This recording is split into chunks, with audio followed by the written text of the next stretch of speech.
Do you struggle with sketching your clothing designs proportionally?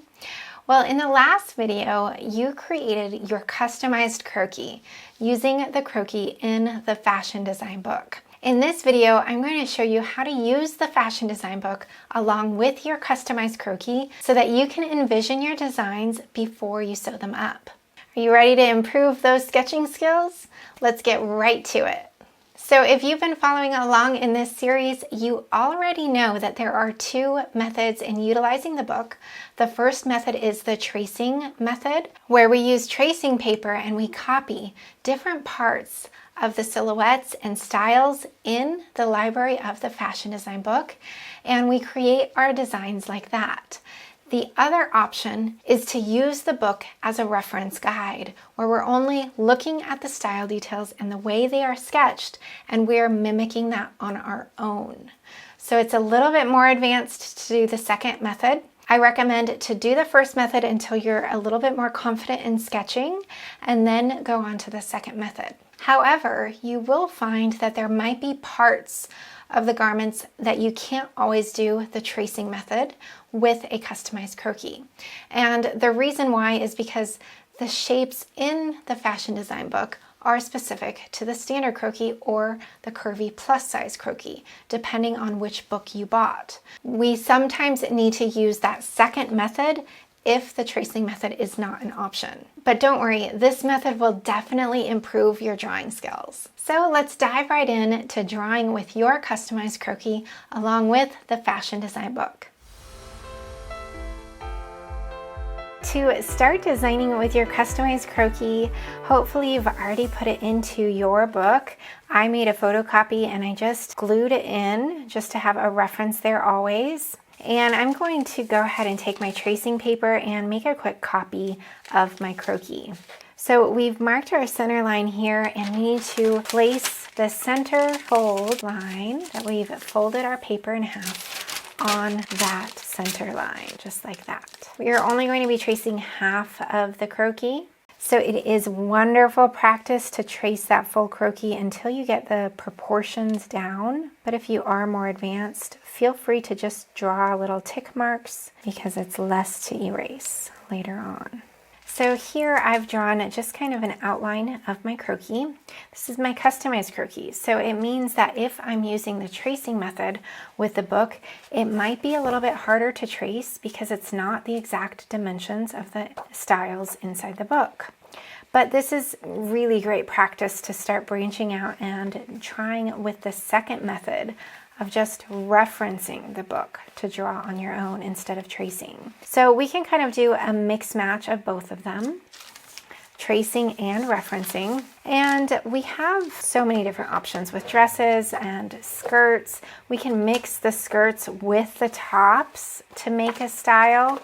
We can kind of also use these bodices up here mixed with skirts.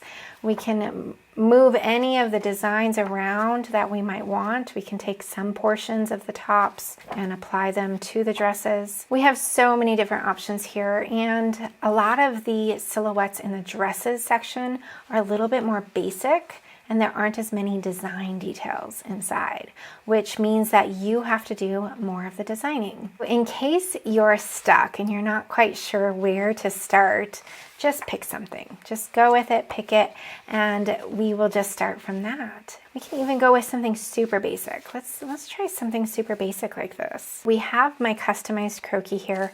You can see my hips are much lower and much bigger than this croquis here, and I'm also much longer in the torso. So it's not going to be an easy trace.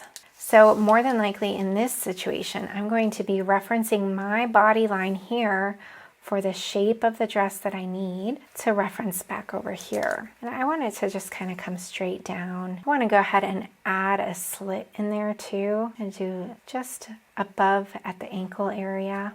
And this one is a knit because, and I know that because there's no darts in here, there's no design lines or things like that. That means the fabric stretches over the shapes of the body. But if I wanted to, I could add different design lines and darts in here to make it into a woven style. And I could reference a lot of those dart positions in the bodice section here, or princess seams, things like that, to give nice shaping for woven garments. So I think I might go ahead and do that. Let's reference some of these bodices here. And I'm going to, instead of making it a knit, I'm going to then make it a woven, which means a woven doesn't really stretch unless it has elastane in it. And I'm going to use the bodice portion here of the book. It's closer to my proportions, so I can, in this case, use the tracing method. I'm going to add that waist seam in there. I'm going to add this dart as well. I like that. The neckline, I'm going to look at necklines in a little bit, and as well the sleeve. So I have kind of the armhole seam and dart here that I've taken. Let's go ahead and add a different neckline in there. I'm thinking for this one, let's go with a trapeze and see how that looks. And the great thing about this is if you don't like it, you can erase it and start fresh. I'm going to come in a little bit more into the neckline.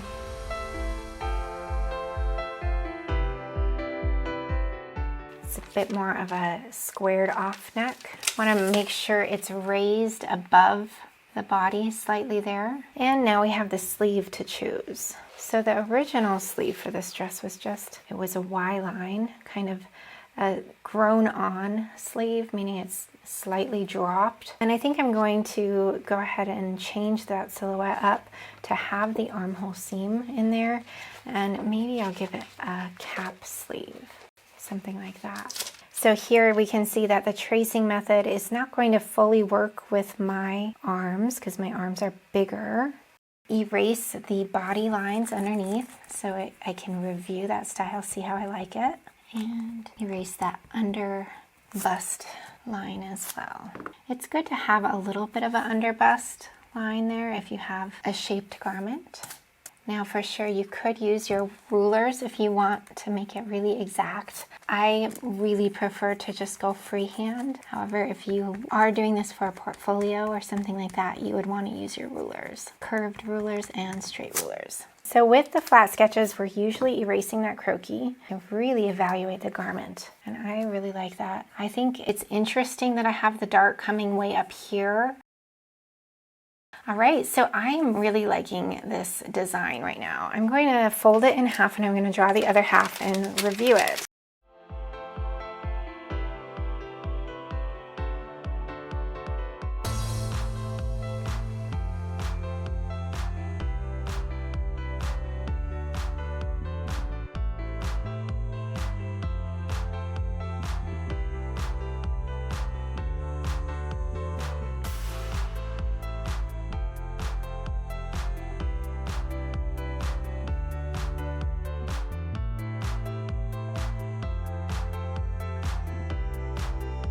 So that is my style, and I do want to go ahead and add the slit on the side.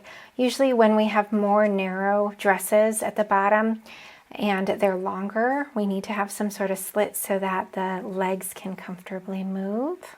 And then I'll make this a little bit longer in the back or a little bit shorter. Or the slit could be on the back side of the garment at the center back as well. I could also add another seam in here along the waist, and that would be like a midriff. And I'm going to go ahead and do that. That's going to give me a really nice shape there for the body, nice and contoured.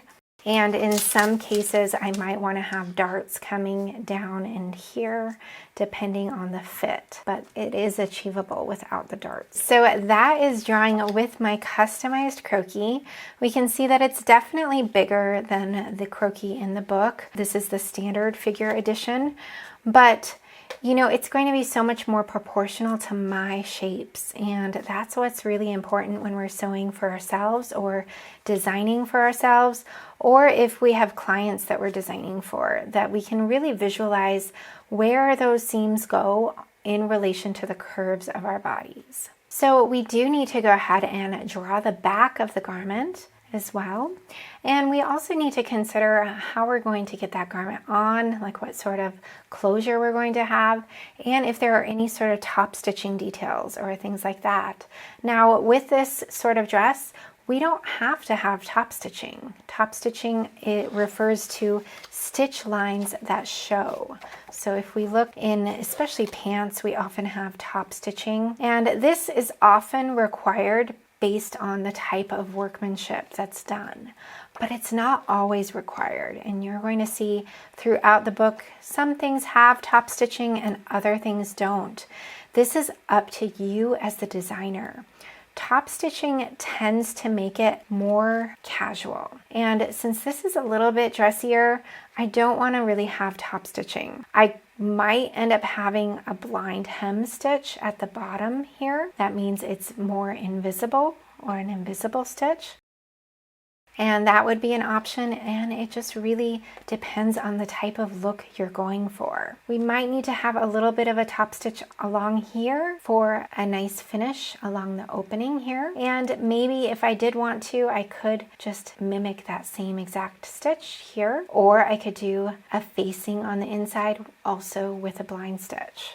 So those are the types of things that you as the designer can choose. So we're going to jump to the back of the garment now, and we are going to be using the front to draw the back. If you've seen some of the other videos, you might have already gone through this step with me. So we have to mirror the exact same shape of the silhouette. The silhouette is the outside line of the garment, and for this we would go ahead and indicate the slit also on that side, since it's the true side seam location. So at this point, we have to decide what sort of neckline we want on the back of the garment. Now, this is very cut out in the front. I probably don't want to have the same exact thing in the back. If it's low in the front, it should be high in the back, and vice versa, so that the sleeves are not falling down on the garment. So for this style, I'm going to keep kind of that squared off look because I like it, but I'm just going to raise it up a little bit. And we are going to have some sort of fitting lines in the back, and more than likely a center back seam. I'm going to draw the center back seam. I could also have the zipper on the side seam. That would be an option. I'm going to continue this design line to the back of the garment for the midriff. Usually if we have horizontal design lines going to the side seam, usually the back mirrors the same location of that seam to give it a nice cohesive look. And here, instead of darts in the back, I'm going to switch it up to a princess seam. And I'm going to fold it over and mirror that back. I'm going to ignore the slit on this side.